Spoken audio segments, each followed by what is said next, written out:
And the whole earth was of one language and of one speech. Genesis 11:1. The story of the Tower of Babel is a sobering reminder of the danger of human pride and the futility of seeking self-reliance and fulfillment apart from God. After the flood, the descendants of Noah had one language, just as it was before the flood, so every man communicated easily. This gave them easy and quick unity, and soon came pride to the point that they sought to build a tower that would reach unto heaven to make a name for themselves.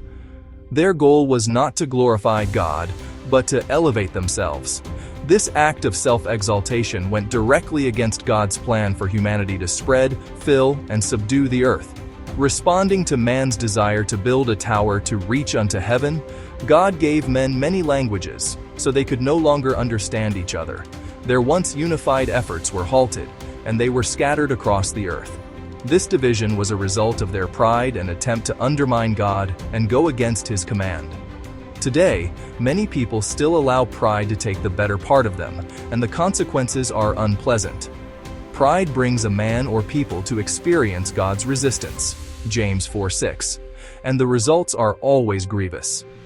Beloved, true unity comes not from human efforts or prideful ambitions, but from surrendering to God's Spirit and living for His purpose.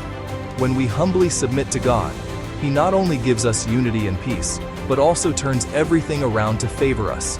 James 4:7-10. Before embarking on any mission or project, stop and ask yourself, is this mission or project going to give glory to God or simply to swell my status and fame? Heavenly Father, please help me to humble myself and rely on You. Teach me to seek unity through Your Spirit and glorify Your name in all things.